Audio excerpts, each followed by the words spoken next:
कुछ कुछ। हाँ, हो, साधन से सम्मान नहीं मिलता।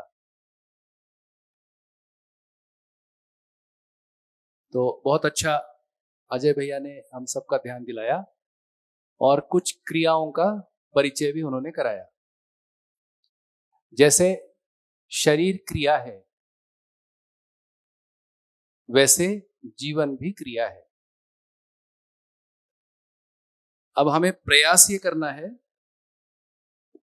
कि हम जीवन क्रियाओं को पहचान पाए, यानी हम अपने आप को पहचान पाए। जितना हम स्वयं को पहचान पाएंगे, उतना ही हमें हमारे बारे में जानकारियां मिलेंगी कि हम कैसे हैं।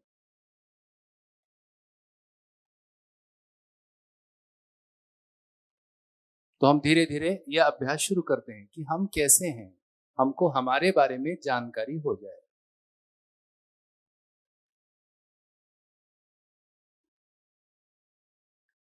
जिसे हम दुख कह रहे हैं, दुख की एक एक्सप्लेनेशन है।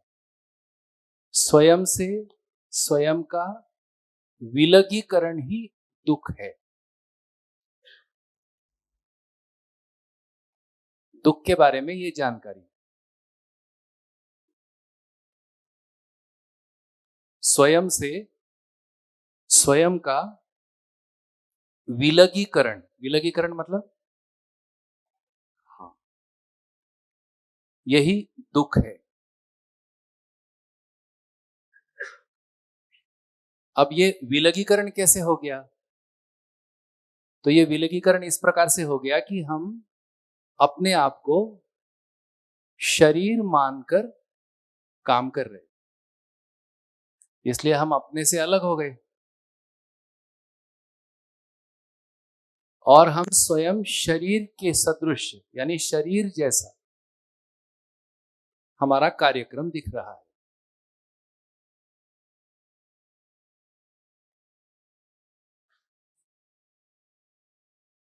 अब इसमें दोनों गड़बड़ हो गए, ना तो शरीर ठीक रह पा रहा है, ना ना मैं या जीवन, दोनों का तालमेल बिगड़ गया।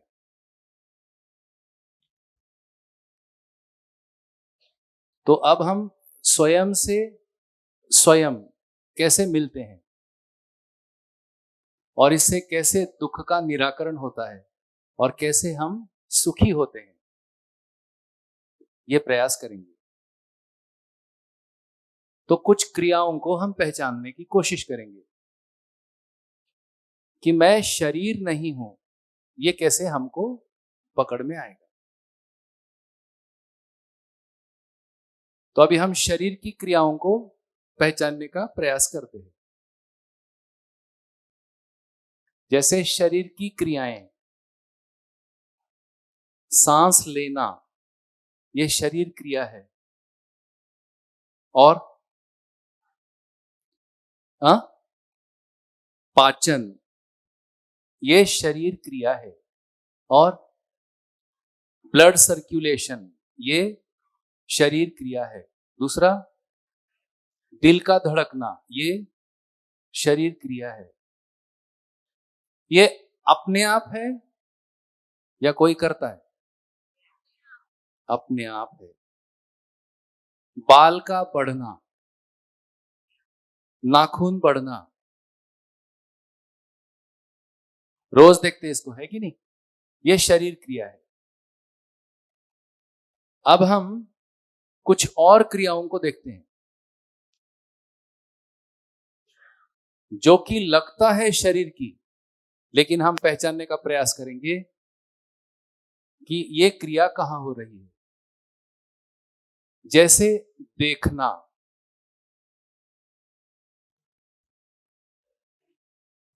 देखने की क्रिया।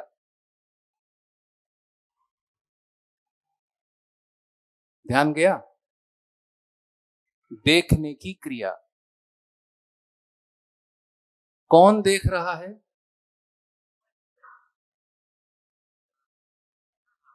हाँ, कौन देख रहा है?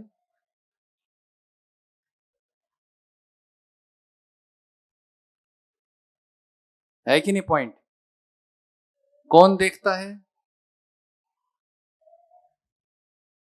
उत्तर आता है मैं देख रहा हूं या मैं देख रही हूं, है कि नहीं? फिर ये मैं कौन है?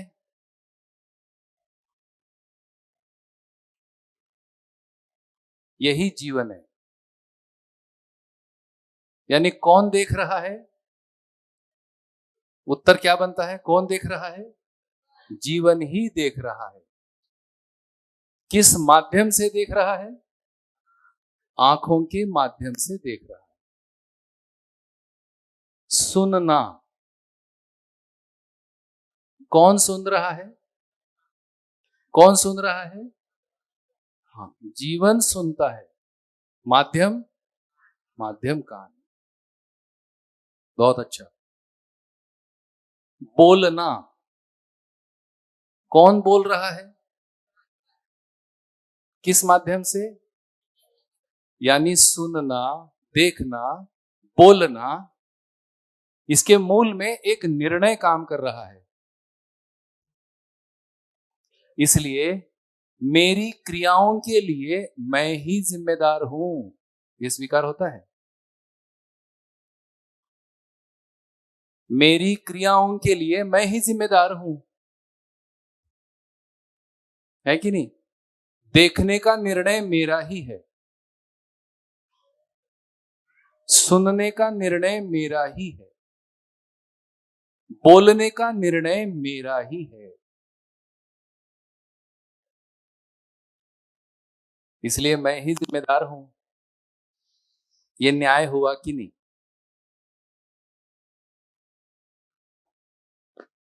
तो मैं निर्णय पूर्वक सुनना, बोलना, देखना, घूमना फिरना, जिसे मानव क्रिया कह रहे हैं। तो जो हमारी जो क्रियाएं हैं जन्म से लेकर मृत्यु तक, ये सारी मानव क्रियाएं मैं ही कर रहा हूं।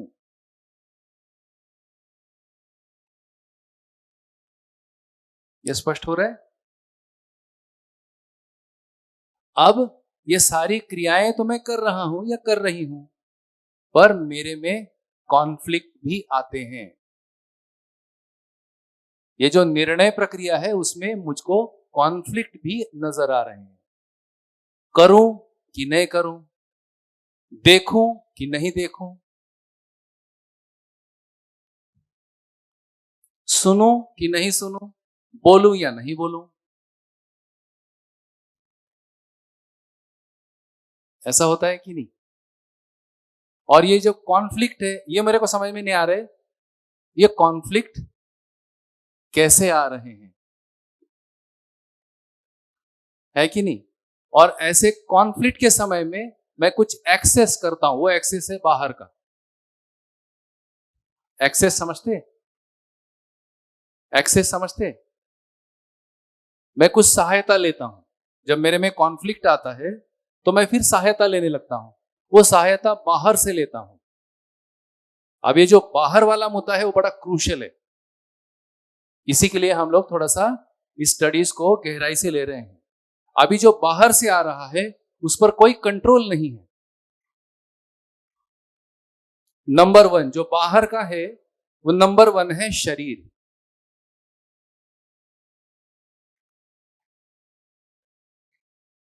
जब शरीर की सहायता ले रहा हूं तो पसंद नापसंद में निर्णय दौड़ता है।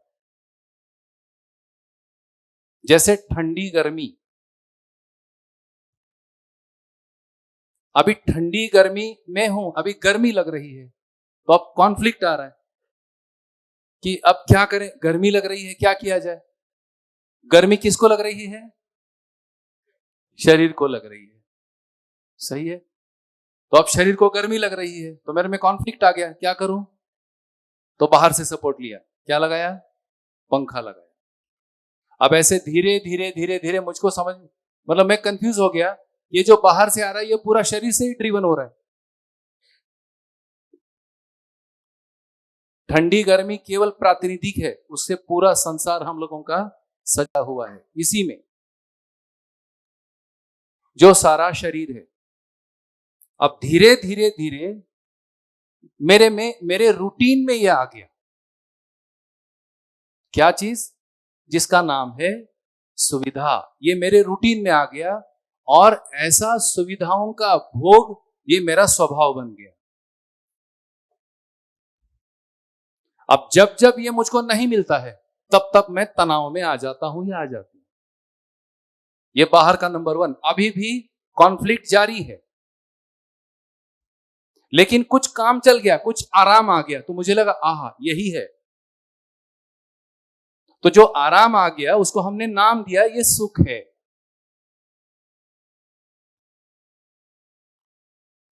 समझ में आ रहा है अपनी स्टोरी कैसे आगे बढ़ी?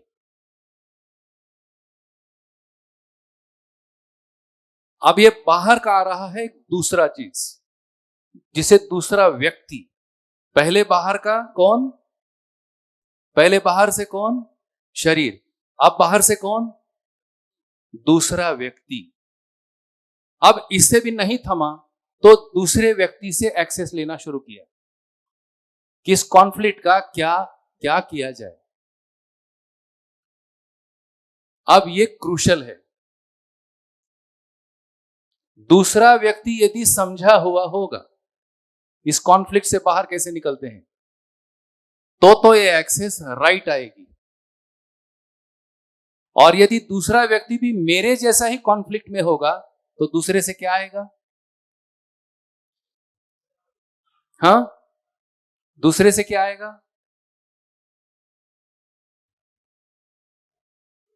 जवाब आएगा कि कॉन्फ्लिक्ट ही आएगा। दूसरे व्यक्ति से भी कॉन्फ्लिक्ट आना चालू हो गया। अच्छा, कुछ कुछ सिमिलर बन गया, यानी उसमें भी ठंडी गर्मी का फीलिंग आया, हमको भी ठंडी गर्मी का फीलिंग आया। तो दोनों ने मिलकर के एक सेट किया, उसका नाम है परंपरा। भाई इस पूरे ये जो कॉन्फ्लिक्ट है इसका उत्तर यही है, उसका नाम है संग्रह सुविधा। और एक प्रकार से जो बाहर का एक्सेस है, आज तो बाहर का एक्सेस मतलब पूरा शरीर के लिए ही कार्यक्रम, और यही बाहर के एक्सेस है। व्यक्ति में भी यही दिख रहा है जनरली, और हमारा शरीर तो बाहर का है ही। इस तरह से आज हम लोगों की जिंदगियां संग्रह सुविधा, अब इसको हम कहेंगे इस लक्ष्य से चालित हैं। अभी भी कॉन्फ्लिक्ट बना ही हुआ है, कॉन्फ्लिक्ट सुलझा नहीं। और ये जो अनसुलझे कॉन्फ्लिक्ट है यही समस्याओं के रूप में हमको तनाव के रूप में दिखाई दे रहे हैं।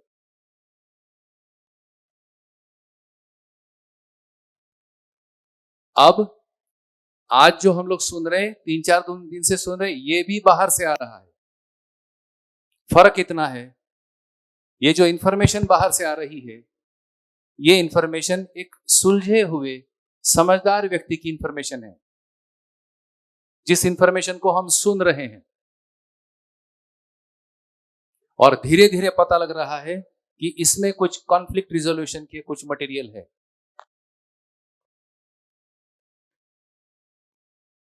और उससे हमारी स्वयं को पहचानने की जर्नी प्रारंभ हो रही है।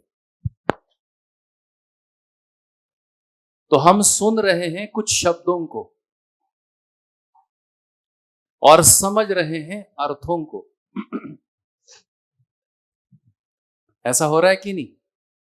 कुछ अर्थ हमारे अनुकूल पड़ रहे, यानी कुछ अर्थों में हमारी सहमति है और कुछ अर्थों में अभी हमारी सहमति नहीं बन रही है,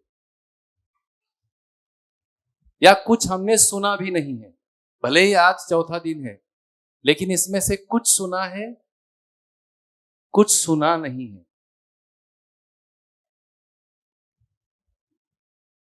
ऐसा इसलिए हुआ कि ये जो सुनने में जो अवरोध है, वो अवरोध है हमारी कुछ पूर्व स्मृतियां भी काम कर रही हैं इस समय। पूर्व स्मृतियां काम कर रही हैं और साथ में कुछ हमारे पूर्वाभ्यास भी काम कर रहे हैं। पहले के कुछ अभ्यास है, पहले की कुछ स्मृतियां हैं और पहले के कुछ आग्रह हैं। इसलिए कुछ सुना जा रहा है, कुछ सुना नहीं जा रहा है, लेकिन ओवरऑल कुछ अच्छा लग रहा है, इतना तो है। ये जो अच्छा लगने की थ्रेड है, उससे हम अपने को समझने का प्रयास कर रहे हैं। अब हमको यह समझ में आ रहा है कि ये जो शरीर क्रियाएं हैं, ये अपने आप होने वाली क्रियाएं हैं। दिल धड़कने से लेकर जितनी क्रियाओं का वर्णन हुआ शरीर की, वो सारी अपने आप होने वाली क्रिया है। इसके लिए कुछ करना नहीं है। लेकिन ये जो बोलना, सुनना, देखना, ये महत्वपूर्ण क्रियाएं हैं। इन क्रियाओं के लिए जो निर्णय है, क्या सुनूं क्या नहीं सुनूं, क्या देखूं क्या नहीं देखूं, क्या बोलूं क्या नहीं बोलूं, इसका जो निर्णय है, ये निर्णय हम ये कह सकते हैं, ये जानबूझकर होने वाली क्रिया है। इसमें शरीर का कोई रोल नहीं है। ऐसा है कि नहीं? जानबूझ का मतलब मेरी इच्छा से मैं सुनता हूं या नहीं सुनता हूं, मेरी इच्छा से मैं बोलता हूं या नहीं बोलता हूं, मेरी इच्छा है तो मैं देखता हूं या तो नहीं देखता हूं। आंखें खुली रखने से क्या होता है? कान खुले रखने से क्या है? सही है। मेरी इच्छा है तभी ये कनेक्ट बनेगा कि मैंने कुछ देखा आंखों से। मेरी इच्छा है तभी कनेक्ट बनेगा कान से कि मैंने सुना। एग्रीड? ये जो जानबूझ के होने वाली क्रियाएं हैं, यही जीवन क्रियाएं हैं, यही मैं हूं। अब मैं चाहता हूं कि जो कॉन्फ्लिक्टिंग सिचुएशंस हैं, उसमें निर्णय मेरा हो।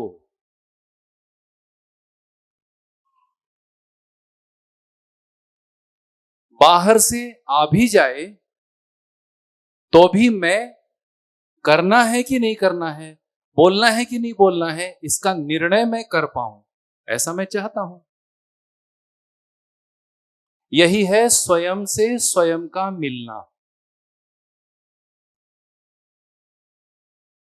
है कि नहीं? और हमारी प्रधान समस्या यही है कि जो भी हम बोलते हैं, करते हैं, इन सब का आज की डेट में हम ये कह सकते हैं, सारा का सारा निर्णय बाहर से आ रहा है।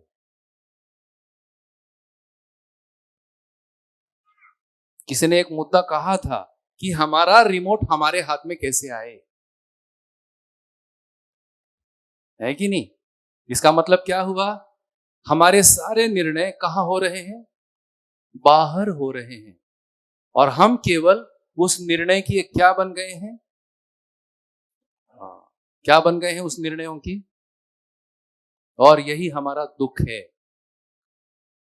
जबकि हम स्वयं निर्णय कर सकते हैं, ऐसी क्षमता हमारे पास है, परंतु इन क्षमताओं को हमने पहचाना नहीं है। यही अक्षमता है, इसलिए हमें क्रोध उत्पन्न होता है।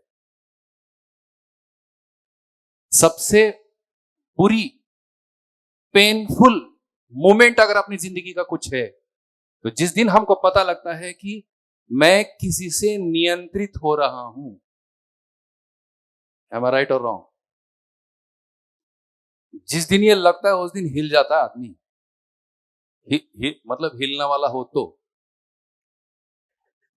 फाफड़ा जलेबी जब तक मिलती रहे तब तक इसमें से कुछ नहीं आता। आंदेव तमाम कैटेगरी है संसार में। फाफड़ा जलेबी, वो 300 रुपए का गोला। तो चाय किसकी में फेमस है यहाँ? किसकी चाय फेमस है? हाँ, किसकी फेमस है? साधारण आदमियों की बोलो। मतलब सुबह सुबह आदमी जाके चाय पीता है चाव से, वो कहाँ पीता है? हाँ, खेतला पार उसकी चाय। बस भजिया किसकी है? ये देखो सब है। जब तक ये मिलता रहे, ये वाला हिलने वाला मुद्दा रहता नहीं है, ये चलता ही रहता है और जिंदगियां खत्म भी होती है। सभी हिंदू है ना? मरने के बाद तेरहवीं मनाते। तो जो आदमी मर जाता है उसकी तेरहवीं में क्या करते?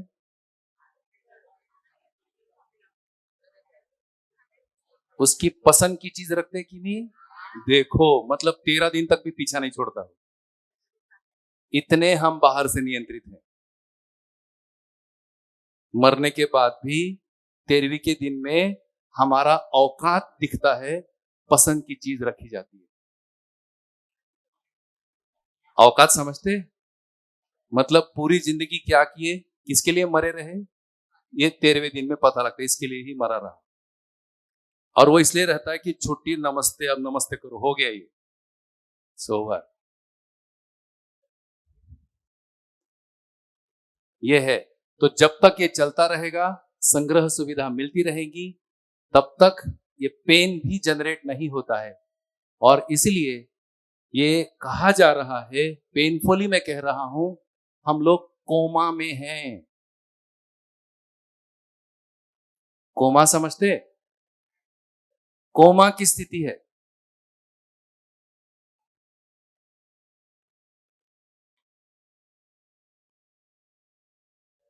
कि नहीं? इसलिए किसी प्रकार का कोई सोच विचार, किसी प्रकार की कोई जिज्ञासा, कोई नया विचार, नया उत्साह कुछ भी हमारे से आ नहीं रहा। हम एक यंत्रवत जिंदगी को जी रहे हैं। सुविधाएं चल रही हैं, सुविधाओं से हमारा काम चल रहा है ना? हम जी रहे हैं और मर रहे हैं।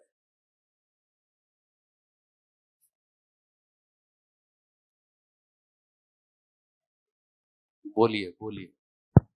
So then what about the feelings? Yes yes दीदी, मैं उसी की जगह पर आ रहा था। तो फीलिंग्स की ईमानदारी से पहचान के लिए फीलिंग्स को फॉलो करते हुए जाना होता है। सब मरने के बाद तो जलने का भी पता नहीं चलता ना। अरे अभी अभी जीने की बातें कर। नहीं, फीलिंग्स की बात हो तो मरने के बाद तो जलने का भी पता नहीं चलेगा, कितनी आग थी, ठीक है कितना ना, तपे हम। ठीक है ठीक। अभी अभी बात करते हैं। अभी अभी एक पता है, एक स्थिति, जीते हुए ही फीलिंग्स को पता किया जा सकता हाँ। है कि नहीं? लेकिन जिए तब ना। तो दो प्रकार का जिंदगी है। एक जिंदगी है फीलिंग्स के साथ जीना, उसका नाम है भाव। एक जिंदगी है बिना फीलिंग्स के जीना, उसका नाम है अभाव। उसमें कोई फीलिंग्स की जरूरत नहीं है। खाना पीना मिलता है, गाड़ी मिलती है, एसी मिलता है, सब कुछ मिलता है, लेकिन उसमें फीलिंग्स की अपेक्षा नहीं होती। करना भी बेकार है कि नहीं? सुविधा ही अगर मेरी जीवन शैली है, ऐसा मैंने निर्णय ही कर लिया है, तो उसमें फीलिंग्स का क्या महत्व है? फिर यह अभाव है। यदि भाव चाहिए तो फिर अलग रास्ता है, यह रास्ता नहीं है। सुविधा संग्रह का रास्ता भाव का रास्ता नहीं कहलाता, क्योंकि भाव के रास्ते में हमें कुछ उदाहरण मिलते हैं। जैसे माँ और बच्चे दोनों भूखे हैं, आ गए, दोनों दौड़ धूप कर रहे हैं, अभी तो दोनों भूखे हैं, दौड़ धूप करके आ गए, दोनों भूखे हैं। अब फीलिंग्स के रास्ते की कहानी है, कौन किसको पहले खिलाएगा? हाँ, फीलिंग्स की बात है, कौन किसको खिलाएगा? कौन पहले खाएगा और कौन बाद में खाएगा? ये फीलिंग्स का रास्ता है, सरल। अभाव का रास्ता कौन सा है? खाना दिखते ही दोनों झपट लेंगे। बच्चा बोलेगा मेरे को खाना है, मां बोली तो मेरे को भूखा मारोगे क्या? मैं भी तो भूखी हूं, बराबरी। मैं भी तो भूखी हूं। हाँ, मेरा तुमको ध्यान नहीं आया।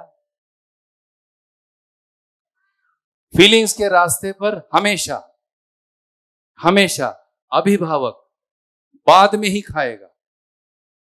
फीलिंग्स के रास्ते पर, अभाव के रास्ते पर दोनों खाएंगे, झपट के खाएंगे। और एक पहले अंग खा के भी आएगा और थोड़ा सा रोना गाना भी करेगा। तमाम कहानियां हैं। तो भाव के रास्ते पर हमेशा अभिभावक पहले खाएगा कि बाद में खाएगा? बाद में खाएगा। और अगर उसने देख लिया कि संतान तो खुश है, अच्छे से खा लिया है, कहो अभिभावक का मन उसी से भर जाएगा, खाएगा भी नहीं। ऐसा है कि नहीं? कहां गई ये सारी फीलिंग्स? कहां गए बड़े?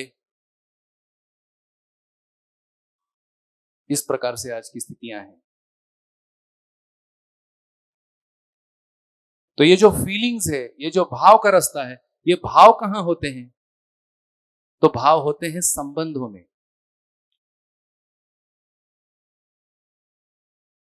संबंध कहां से दिखते हैं? शरीर से नहीं दिखते, ये दिखते हैं जीवन से।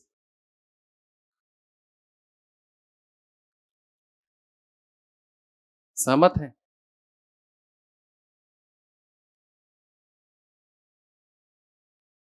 इस प्रकार से ये जो निर्णय है, ये निर्णय अब मैं कर पाऊं, ऐसी क्षमताओं की पहचान होना, यही जीवन क्रियाओं का महत्व है। 3 क्रियाओं से ये निर्णय प्रक्रिया होती है। एक क्रिया का नाम है इच्छा, दूसरी क्रिया का नाम है विचार, और तीसरी क्रिया का नाम है आशा। इच्छा, विचार, आशा, इन 3 क्रियाओं से हमको ये जो जानबूझकर होने वाली क्रिया है, इस क्रिया का परिचय होता है। अब हम इन्हीं क्रियाओं का परिचय लेंगे प्रारंभ में, जिससे कि हमें ये स्पष्ट होता जाए कि ये क्रियाएं शरीर क्रियाएं नहीं है, ये जीवन की क्रियाएं हैं, जो कि मैं जीवन हूं। और इस प्रकार की 10 क्रियाएं हैं। ऐसी 10 क्रियाओं का हमें अध्ययन करना है, या ऐसी 10 क्रियाएं हमें समझनी है, और यही 10 क्रियाएं ही हमारी क्षमता है।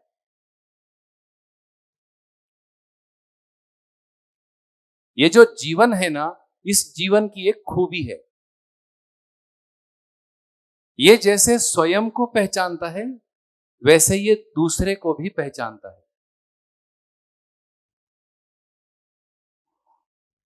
क्या खूबी है?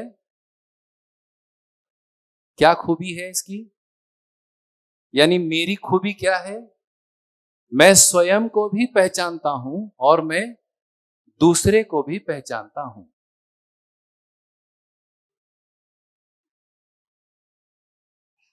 शरीर किसको पहचानता है? शरीर किसको पहचानता है? हां, शरीर किसे पहचानता है? बोलो बोलो बोलो बोलो बोलो। शरीर अपने आप को नहीं पहचानता, शरीर दूसरे को पहचानता है। यानी शरीर एनवायरमेंट को पहचानता है। जैसे एनवायरमेंट में ठंडी हो गई तो शरीर में इफेक्ट क्या आएगा?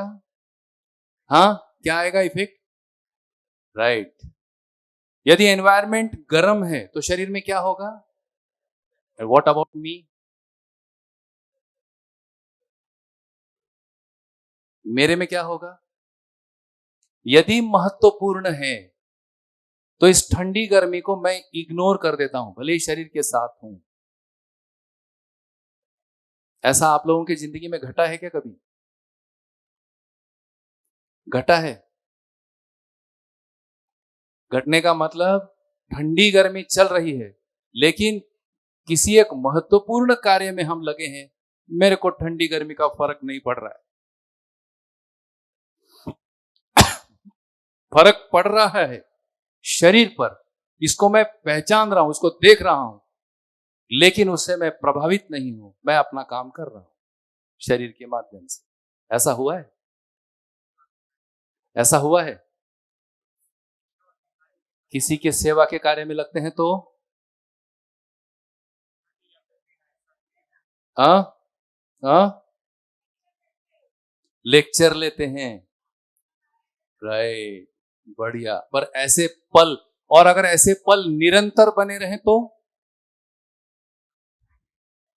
अगर ऐसे पल निरंतर बना रहे तो,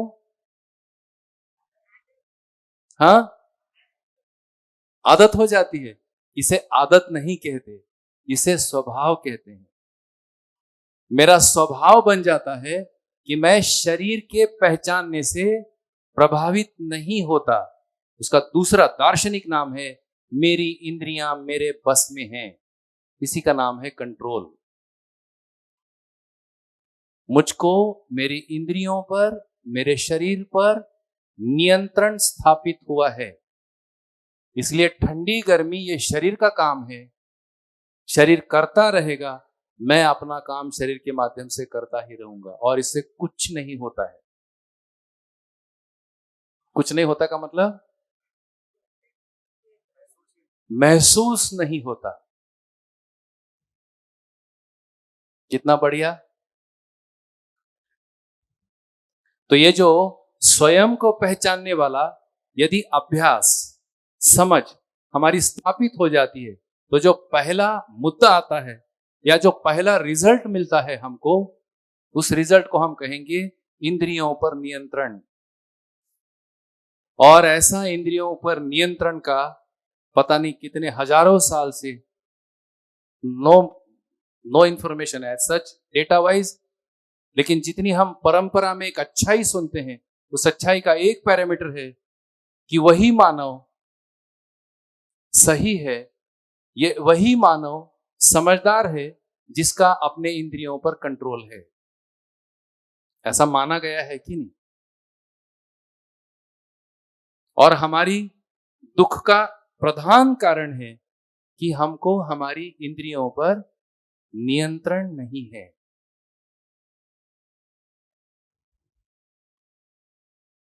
सहमत है?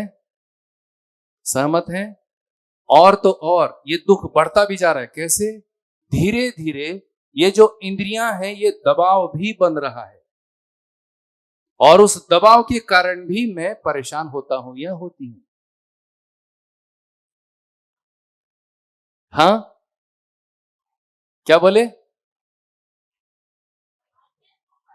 हाँ, हमारे शरीर को अपन संभाल नहीं सके, इसका क्या होता है? मन में दुख होता है। तो बताइए, अब पहला दुख का निवारण कौन सा किया जाए? दूसरा मेरे को कंट्रोल करता है, ये प्रायोरिटी, या मेरी इंद्रियां मेरे कंट्रोल में आए, ये priority? No, that needs to be decided. पहला काम क्या किया जाए?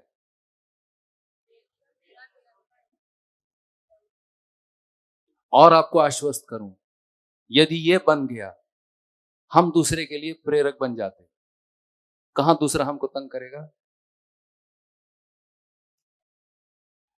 सही है कि नहीं? यदि मैं इस प्रकार से एक नियंत्रित व्यक्ति हो जाता हूं, मेरे से दूसरे प्रेरणा लेने लगेंगे।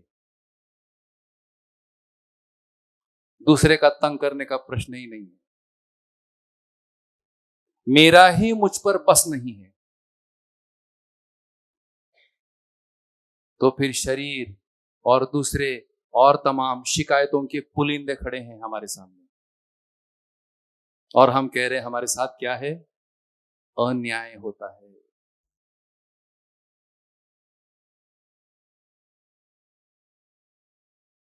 तो अब इस चीज को हम समझने का प्रयास करेंगे कि ये कंट्रोल कैसे स्थापित होता है और इस कंट्रोल के परिणाम हमको क्या मिलते हैं।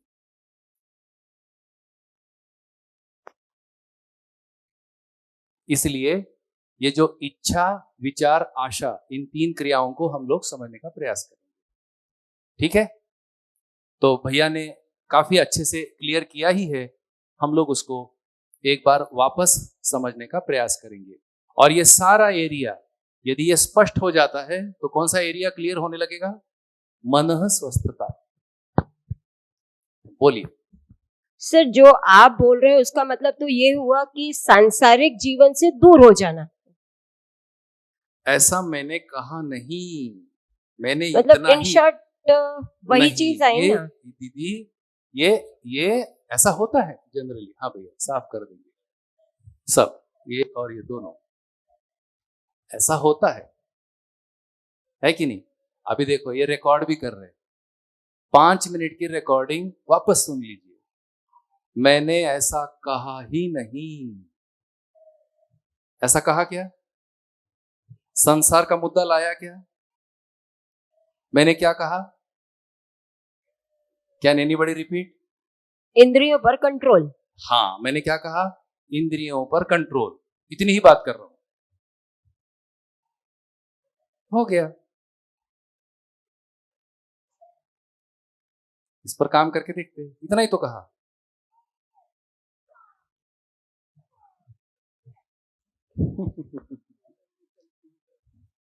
ऐसा होता है दीदी। आपका क्या नाम है?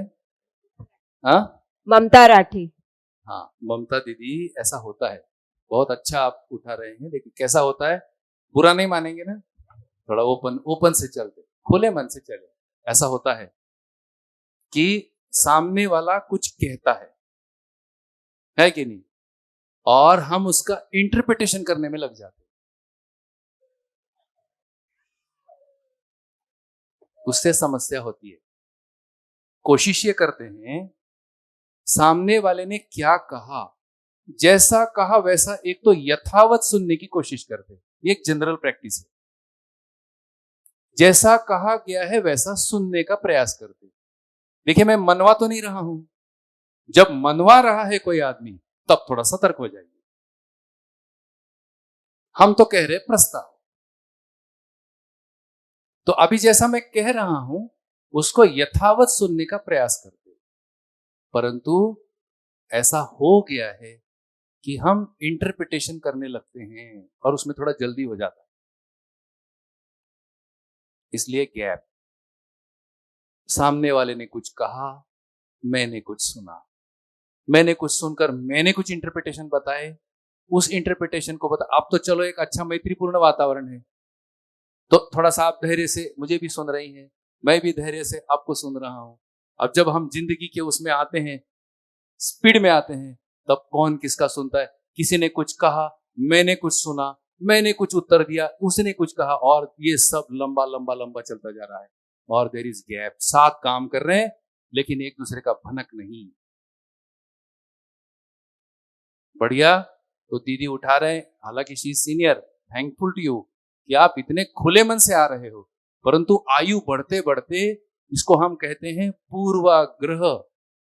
ये एक दोष है कि नहीं नहीं आप ऐसा ही कह रहे हो, नहीं नहीं आपको ऐसा, अरे अरे कहा ही नहीं भाई ऐसे, लेकिन हम है कि हमारे अर्थ पर हम अड़े हुए हैं। ये टफ हो गया। अब संवाद कहां होगा इसमें, ऐसा होता है कि नहीं। परिवार में ऐसा जबरदस्त होता है, बाकी कहीं मत जाइए, परिवार, इसलिए परिवार में साथ बैठना ही नहीं हो रहा है। बैठते ही ऐसे जजमेंट्स आ जाते, मुझे पता है इस पर क्या कहेगा, कौन किस पर क्या कहेगा, ऐसा है कि नहीं। इसलिए किसी का परिवार में सुनना ही नहीं, साथ रहना भी है, किसी का सुनना भी नहीं। कैसे संबंध है ये? हो रहा है कि नहीं? भले बोले नहीं, लेकिन अंदर ही अंदर हमारे में पूरा आ जाता है कि आप यही कहेंगे, इसके सिवा ये कुछ कह ही नहीं सकता या कह ही नहीं सकता। इसको कहते हैं पूर्वाग्रह। और ये परिवार में आ गया, इससे परिवार में बातचीत ही नहीं है कि नहीं? और अगर बातचीत हुई तो काटने पे दौड़ते, ऐसे नहीं काटते प्रत्यक्ष, क्योंकि फिर पागल कहलाएंगे अगर प्रत्यक्ष काटेंगे। हम कैसे काटते? हाँ, वो बात कह रहा है तो हमने बात को काटा, अधीर नाम है उसका। ये विश्वास ही नहीं कि किसी क्षण हमारा परिवार वाला बदल सकता है, नया विचार ला सकता है, नई सोच ला सकता है। इसलिए हमारे परिवार में बातचीत ही नहीं है। और यदि ऐसा होना है, इसलिए स्वयं को पहले स्वयं को पहचानना होगा, स्वयं पर काम करना होगा। सारे उत्तर मिल जाएंगे, सारे उत्तर सुखद रहेंगे और हम एक एक्सीलेंट कम्युनिकेटर भी बनेंगे। बाकी कुछ हो ना हो मैं नहीं कह सकता, लेकिन अगर हम इन प्रस्तावों को अच्छे से समझने लगेंगे, कम से कम मेरे को जो फीलिंग है वो मैं अच्छे से टाइमिंग सहित दूसरे को कम्युनिकेट कर पाऊंगा। कम्युनिकेट, भाषण नहीं। ठीक है? तो थोड़ा सा सभी के लिए जो कहा जा रहा है उसको यथावत सुनने का प्रयास हो। सुनकर क्या इसका अर्थ ये था, क्या इसका अर्थ ये तो नहीं, दैट वी कैन डिस्कस। बढ़िया, आगे बढ़ो, है कि नहीं? ऐसा हो रहा है। अब हम जीवन क्रियाओं को समझते हैं, क्योंकि सुनता कौन है? कौन सुनता है? जीवन। बोलता कौन है? देखता कौन है? निर्णय पूर्वक देखते हैं, निर्णय पूर्वक सुनते हैं, निर्णय पूर्वक बोलते हैं। ये निर्णय प्रक्रिया का क्या है? उस निर्णय प्रक्रिया की क्या कोई लेयर्स है मेरे में ही? उनको समझने का प्रयास करते हैं।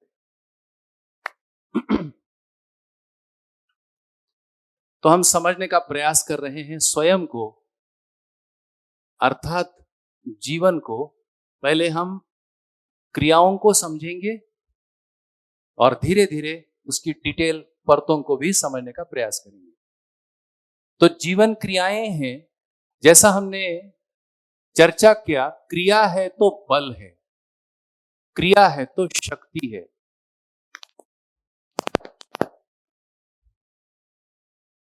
बल को हम समझ सकते हैं प्रभाव या प्रभाव क्षेत्र,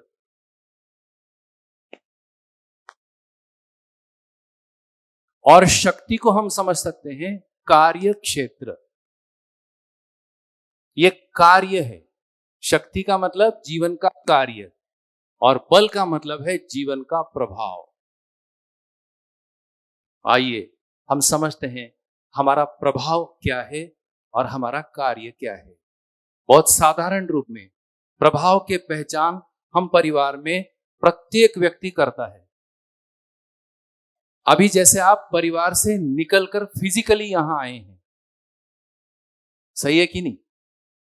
क्या परिवार में आपका प्रभाव है या नहीं है? अभी भी बैठे यहां हैं, लेकिन प्रभाव कहां काम कर रहा है? देखिए, इस ताकत को समझेंगे कि नहीं? फिजिकली कहां है? यहां। प्रभाव कहां काम कर रहा है? परिवार में आपका प्रभाव काम कर रहा है। सही है? अब चूंकि बहनें ज्यादा है इसलिए थोड़े घर के उदाहरण। आपको पूछे बिना, भले आप यहां हो, किसी को कोई एक कटोरी आटा दे सकता है? आपको पूछे बिना किसी को एक कटोरी कोई शक्कर दे सकता है? हाँ दीदी, अच्छे से जान। देखिए, मैं उस कंट्रोल की बात नहीं कर रहा, मैं कंट्रोल की बात नहीं कर रहा। यानी यदि आपके बच्चे ने किसी को एक कटोरी शक्कर दे भी दी, पर उसको वह प्रभाव पता है कि मां कुछ नहीं कहेगी, प्रभाव है कि नहीं? हाँ, अरे बाप रे, ये देखो। अब दीदी ये बताओ, ये प्रभाव पॉजिटिव है कि निगेटिव है? आप कहो पॉजिटिव, पर मेरे अभी चूंकि मैं पुरुष हूं ना, इसलिए मैं कह सकता हूं ये निगेटिव है। हम लोगों को सिखाया ही नहीं है। ये शक्कर, ये चाय, ये सब हाथ में दे दिया। सही है कि नहीं? लड़का हूं ना, लड़का हूं तो माएं क्या करती हैं? ले, ये ले, खा। मम्मी मैं धोता हूं, मत धो, लड़के हो काय को धोते हो? ये प्रभाव है। अब इस पर प्रभाव चढ़ गया। अब अगर ये धोने भी लग जाएगा तो उसका मम्मी का प्रभाव आएगा। मम्मी क्या सोचेगी अगर मैं धोऊंगा तो? इसको कहते हैं प्रभाव।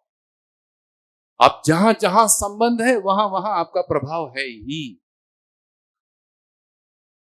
फिजिकली कहीं भी घूमते रहें, लेकिन हमारा प्रभाव क्षेत्र हमारे साथ बराबर बना रहता है, सर्वत्र फैला रहता है।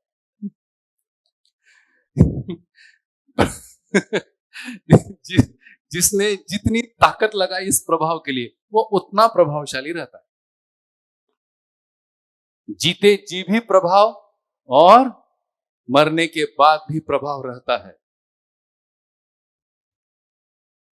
समझ में आ रहा है कि नहीं? और अगर ये प्रभाव सही हो गए, ये बल में संगीत आने लगा, इस प्रभाव में यदि संगीत आता है तो उसका नाम है संस्कार।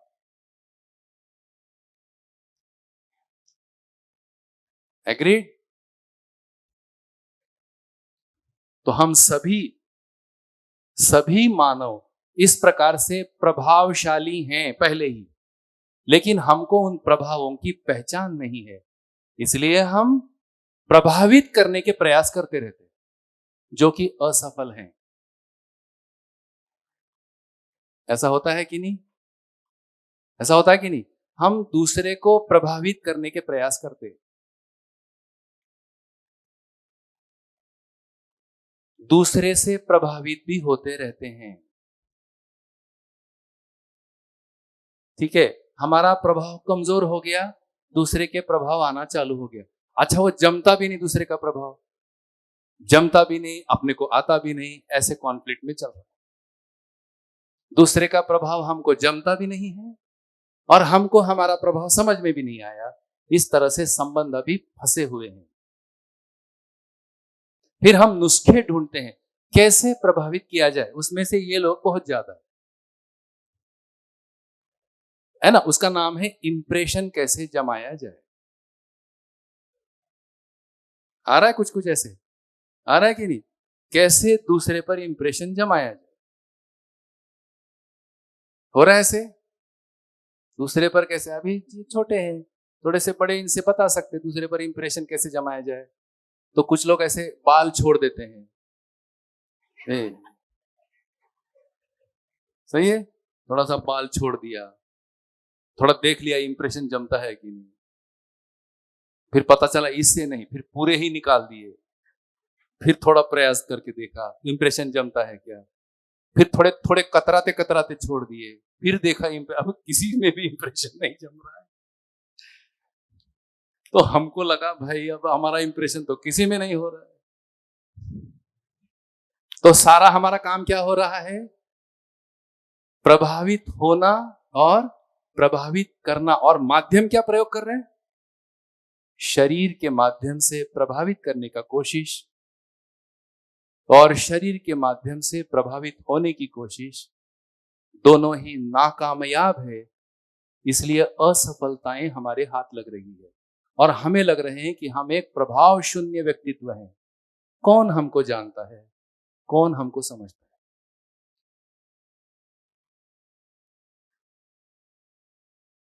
ठीक है, जितना ये शरीर के माध्यम से प्रभाव है, उसके प्रभाव भी उतने ही क्षणिक भंगुर रहते हैं। भंगुर समझते हैं? अब हम प्रभावों को पहचानते हैं, यानी हमारा बल क्या है और हमारी शक्ति क्या है। यदि इन बलों को प्रयोग करने लगेंगे, समझ में आएगा हम भी एक प्रभावशाली परिणामकारी व्यक्तित्व हैं।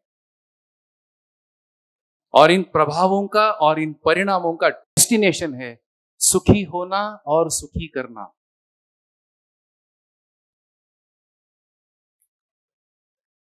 समझ में आ रहा है? आगे अब ये जो बल शक्ति है इसको हम समझने का प्रयास करते। एक बल है जो हम एक्सरसाइज करते, उस बल का नाम है आस्वादन।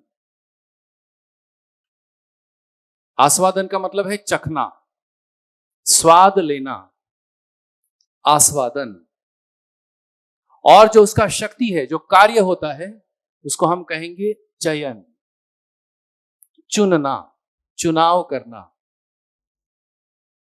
अब इसकी क्वालिटी के ऊपर हमारा प्रभाव और कार्य स्पष्ट होता है, उससे हमारी पर्सनैलिटी समझ में आती है। 3 प्रकार की एक्सरसाइज देखी गई। आस्वादन 3 प्रकार के करता है व्यक्ति। एक आस्वादन है रुचि मूलक,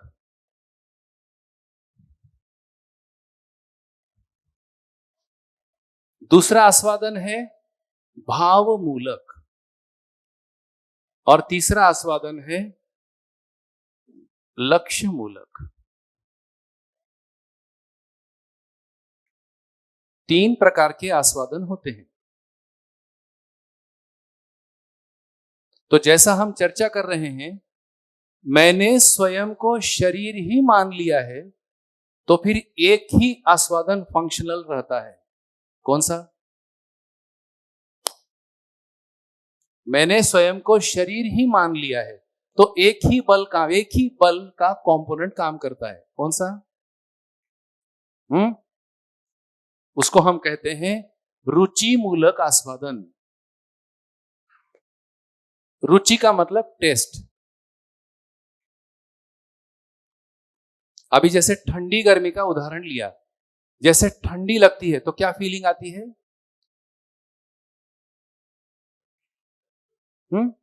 गर्मी में ठंडी आ गई तो ये रुचि है।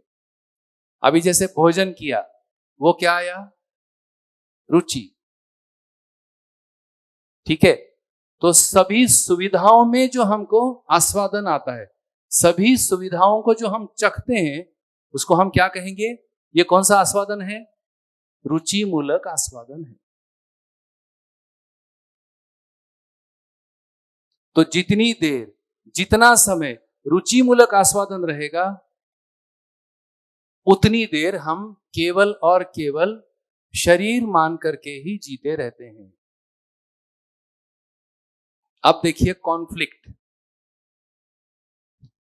अब इसमें निर्णय नहीं, अपना नहीं रहता है। परिवार में सभी लोगों की रुचियां एक जैसी हैं या अलग अलग हैं? देखिए बेसिक, परिवार में सभी सदस्यों की रुचियां एक या अलग अलग? सही है। अब क्या सबकी रुचियां बुझा सकेंगे? सभी सदस्य यदि रुचि मूलक आस्वादन ही करते हैं, तब क्या होगा फिर? और रुचियों का तो फ्लड है बाहर।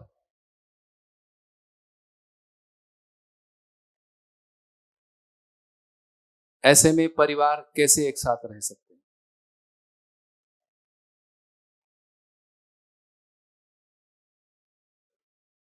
रोज का पॉइंट है कि नहीं?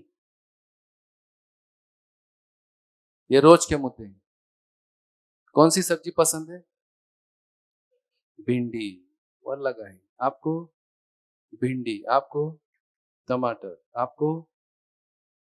आपको? हाँ, लौकी। आपको? पुस्तक पढ़ के नहीं बोलना है।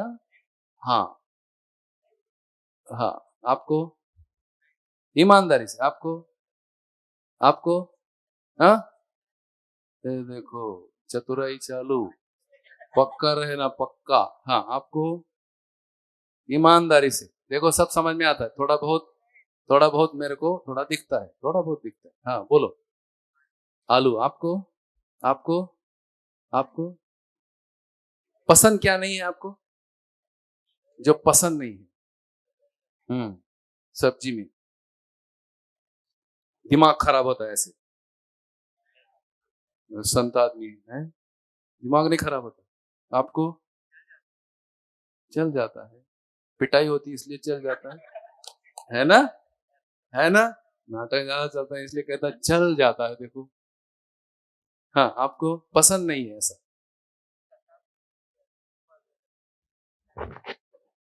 थोड़ा बचा के रखा है ना? हाँ आपको बोलो। हाँ, खाने का वो करते तभी खाना खाना पड़ता है। आपको पसंद नहीं है वो, बोलो। हाँ देखो, आपकी माँ को सब पता है, इधर कुछ भी मत बोलो। आपकी माता जी को सब पता है, अपना बच्चा सब पता रहता है अपनी माओं को, बाकी कुछ भी बोलो।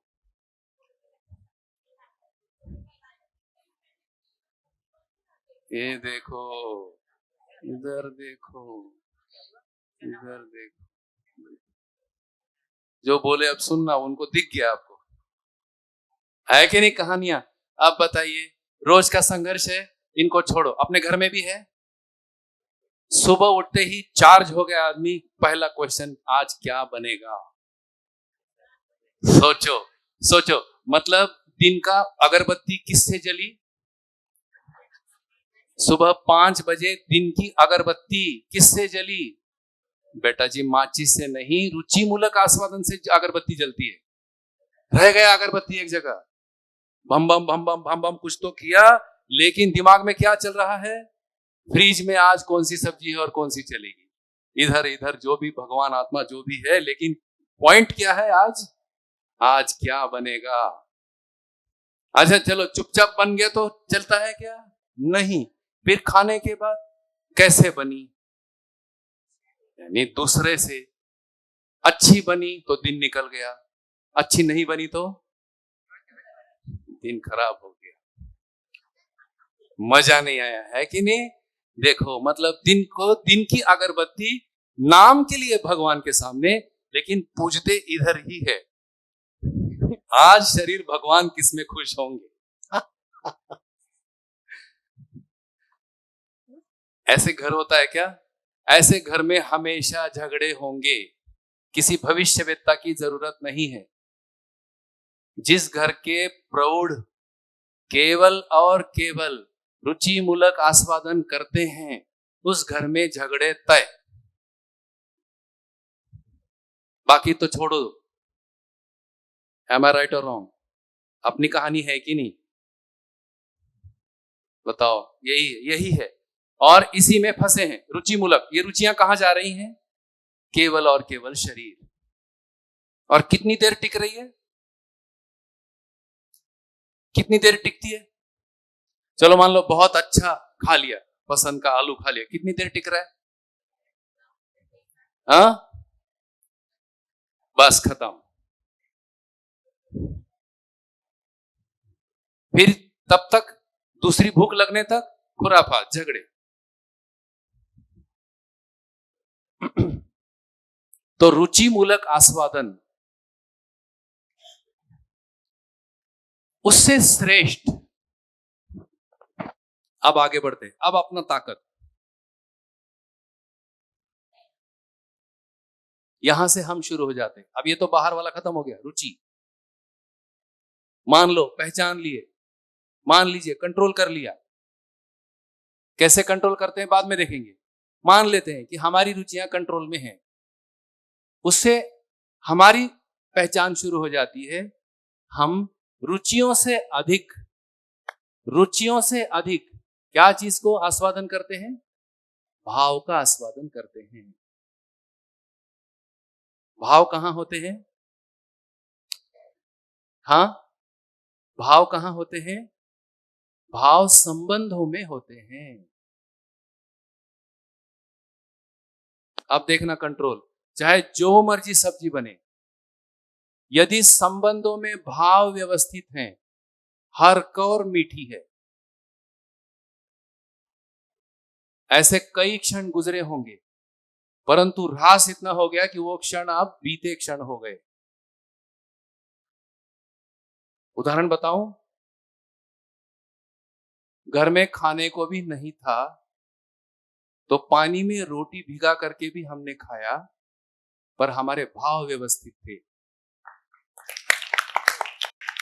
ऐसा है कि नहीं? आज रोटी को चल करके 10 पराठे आ गए, ठेपला आ गया और पता नहीं क्या क्या आ गया, लेकिन हमारे भाव गायब हैं। इसलिए इतना सारा सामान आते हुए भी हमको उसका कोई बोध नहीं लगता है। हम वहीं के वहीं बेचैन हैं। एग्रीड और नॉट? अब इसको कौन क्या करेगा? कौन सी नींबू मिर्ची लाएंगे? नींबू मिर्ची समझते हैं मतलब क्या है नींबू मिर्ची का? इनको पता है नींबू मिर्ची। करनी नाम है उसका, करनी। करनी समझते हैं?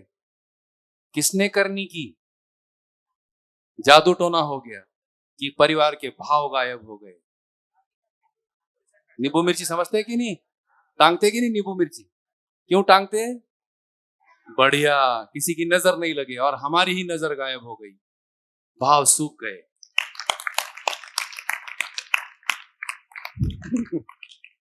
कहां से प्रभाव बनेगा आप बताइए?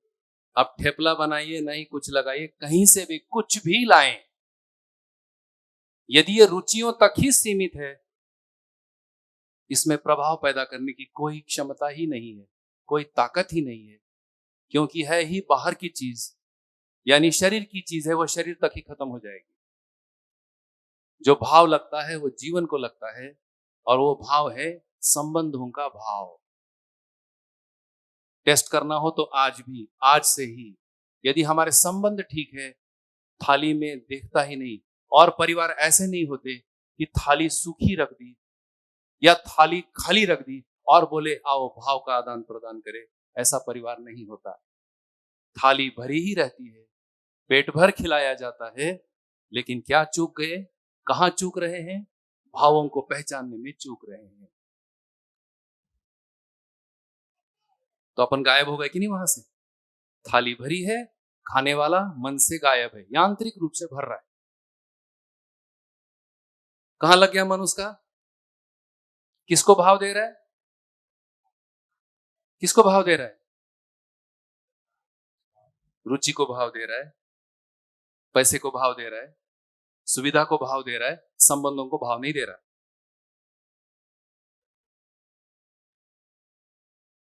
बोलो, खाना ऐसे ऑटोमेटिक आता है क्या? क्या करना पड़ता है उसके लिए? हाँ, क्या करता है उसके लिए? ये हमको दिखता ही नहीं। कोई परिश्रम करके लाता है, कोई परिश्रम करके देता है, ये भाव हमको दिखते ही नहीं। इसलिए हम सहज रूप में, हाँ ये सब्जी कैसे बनाई, ये रोटी कैसे जल गई, वाह रे वाह।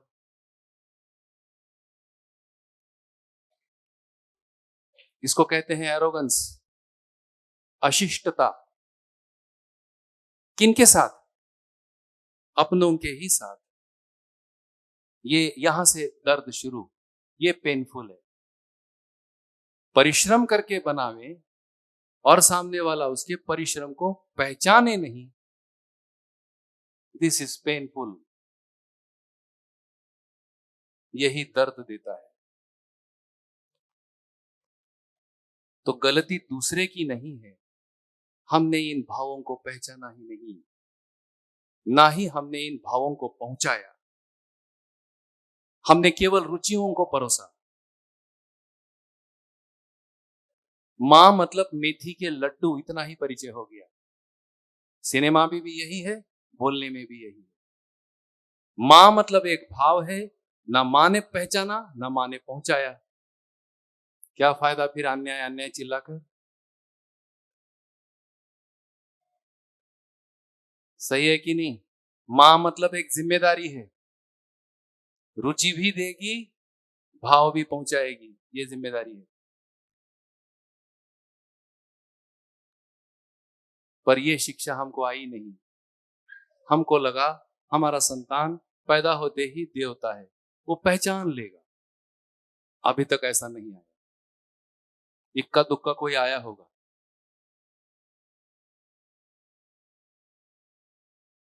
अपवादात्मक केसेस।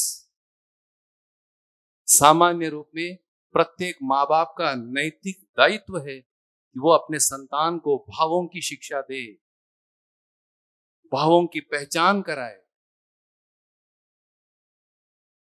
तब होते हैं भावमूलक आस्वादन।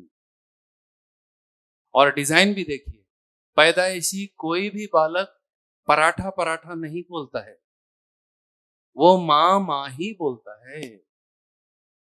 और ऐसे 12 साल तक बोलता है। 12 साल तक उसको केवल भाव चाहिए, हम उसको रुचियां पकड़ा देते हैं। सही है? 12 साल तक प्रत्येक बालक बालिका को संबंध की ही शिक्षा चाहिए। वो संबंध को ही पहचानता है, जो देते हैं वो खाता है। रुचियों को किसने लगाया आदत?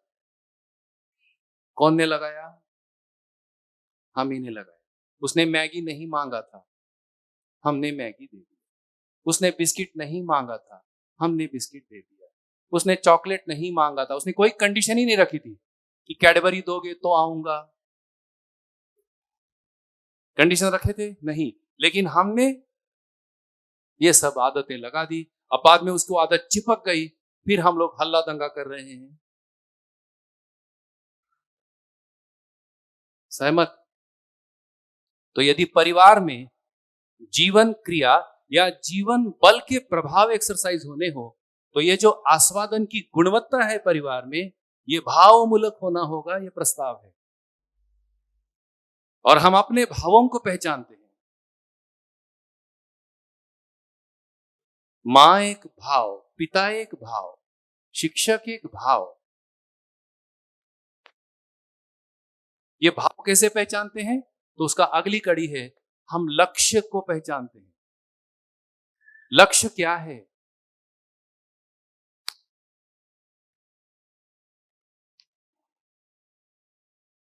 यदि लक्ष्य मूलक आस्वादन हो गया परिवार में सभी सदस्यों का, देयर इज हार्मनी, वही संगीतमयता है। सभी प्रौढ़ लक्ष्य पहचानते हैं। हमारा लक्ष्य क्या है? उसी क्षण परिवार में संगीतमयता है। तो लक्ष्य क्या है? लक्ष्य है, व्यवहार रूप में लक्ष्य है, व्यवहार रूप में लक्ष्य है सुखी होना। ये लक्ष्य है। व्यवहार रूप में सुखी होना, ये लक्ष्य है। सुखी होने का अब दार्शनिक परिभाषा है समाधानित होना।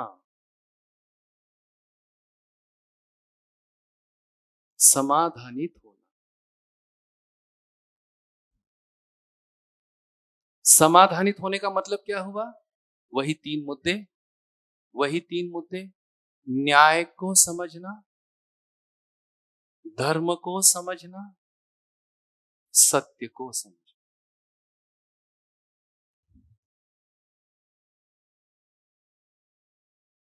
ये लक्ष्य है। समाधानित होना, ये लक्ष्य है।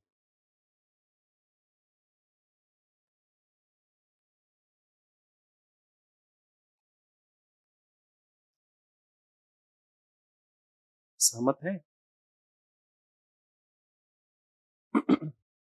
अब हम ये जो न्याय धर्म सत्य है उनकी कुछ चर्चा कर लेते हैं, जिससे कि ये जो प्रभाव है, ये जो मेरा बल है, अब ये बल लग रहा है।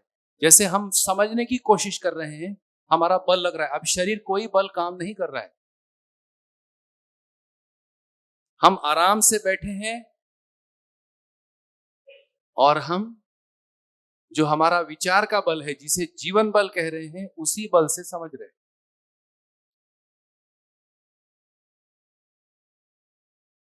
इसलिए पहले दिन से कह रहा था, ये सॉफ्ट वर्क है, this is not hard work, ये सॉफ्ट वर्क है।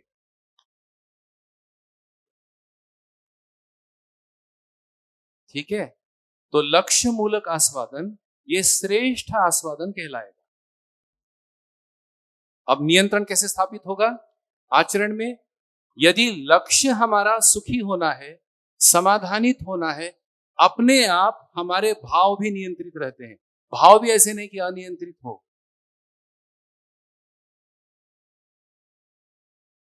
भाव भी नियंत्रित रहते हैं। कितने लोगों को यह फीलिंग आता है कि हमारे भावों का भी नियंत्रण हो?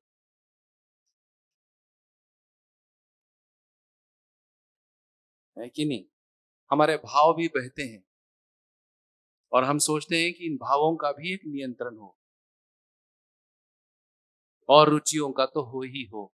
इसका मतलब है यदि लक्ष्य मिल गया किसी व्यक्ति को, वो अपने आप शिष्ट हो जाता है। जब हमको लक्ष्य नहीं है तो हमारे में शिष्टता रगड़ेंगे, पटकेंगे तो भी ये शिष्टता नहीं बनेगी। लक्ष्य विहीन व्यक्ति अशिष्ट है। अशिष्ट समझते हिंदी भाषा? हम कैसे होना चाहते हैं, शिष्ट या अशिष्ट? और परिवार में लड़ाइयां किस मुद्दे की है? अब थोड़ा डेप्थ में चलते हैं। संबंधी के शिष्टता से हमें पेन है,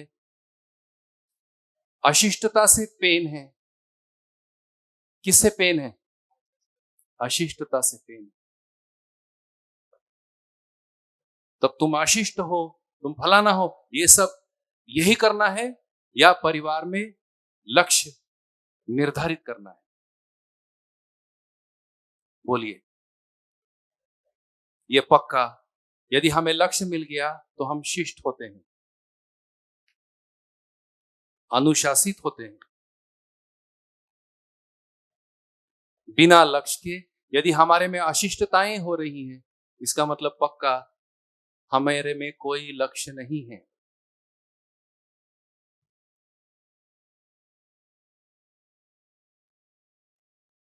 समझ में आता है? यदि हमें संग्रह सुविधा लक्ष्य मिल गया तो शिष्टता वैसे ही आएगी।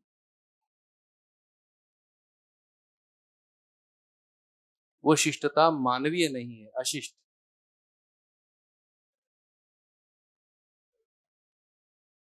है कि नहीं?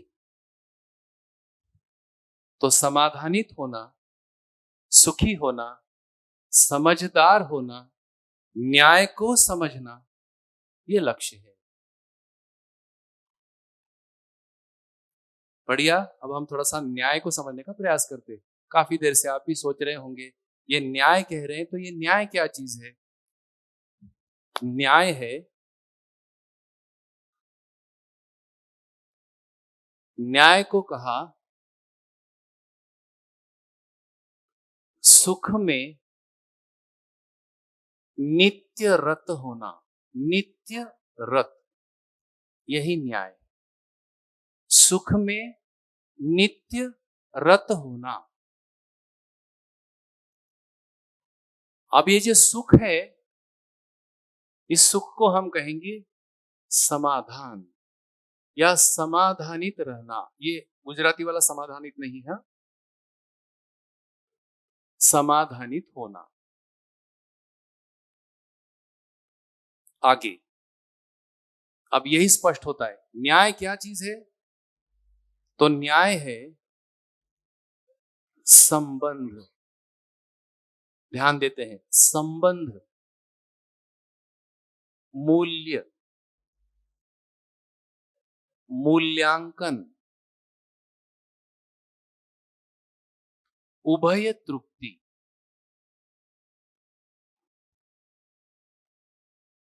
यही न्याय।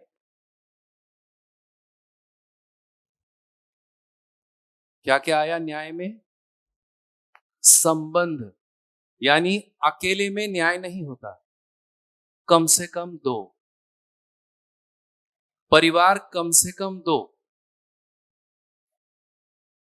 3 पीढ़ी एक साथ। इस चित्र को ना भूलें। अब ये न्याय रूपी लक्ष्य यदि हमें समझना है, 3 पीढ़ी एक साथ, और हर समय परिवार में हर समय दो की सिचुएशन रहती है at any moment of time. हमको लगता है हम सोते अकेले हैं, लेकिन सपने में भी मिनिमम 2 ही चलते हैं। अकेले का सपना नहीं आता। ठीक है, भले ही आप लोक संबंधी से दूर हो, लेकिन सपने आए हैं क्या इन 3-4 दिनों में? नहीं आए।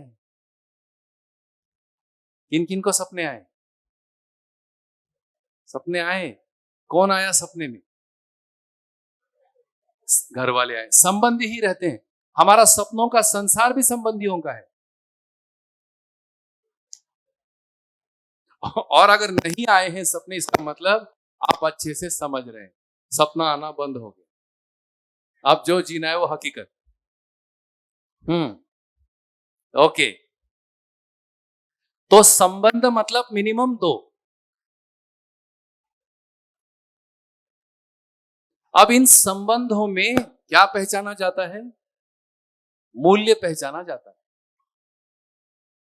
संबंधों में मूल्य पहचाने जाते हैं, और इन मूल्यों का मूल्यांकन होता है। मूल्यांकन का मतलब आदान प्रदान। एक उदाहरण लेंगे और समझेंगे, है ना। और इस आदान प्रदान से रिजल्ट आता है। इस रिजल्ट पर ध्यान। क्या है उस रिजल्ट का नाम? उभय तृप्ति, दोनों खुश होते। इसे हम कहेंगे न्याय। ऐसा न्याय हमको समझ में आना, ये लक्ष्य है।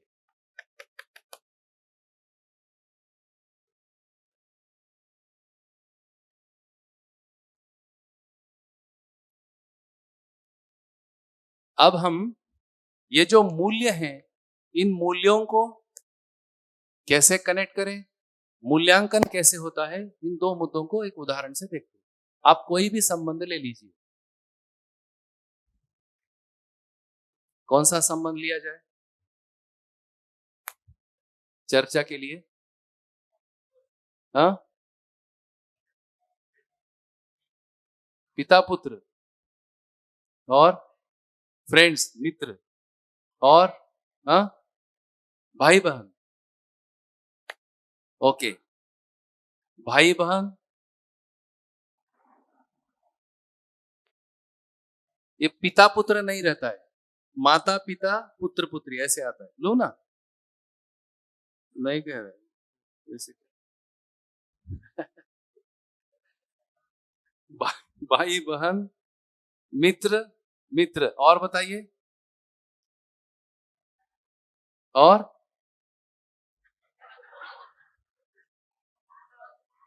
सास बहू,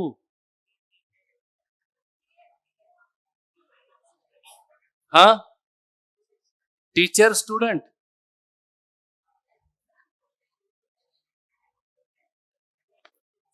गुरु शिष्य, हाँ, क्या बोले? बेवकूफ समझदार। ये होता नहीं, ये संबंध नहीं होता। हाँ, माता पिता पुत्र पुत्री, माता पिता पुत्र पुत्री। सास बहू का किसे चाहिए? You may raise your hand.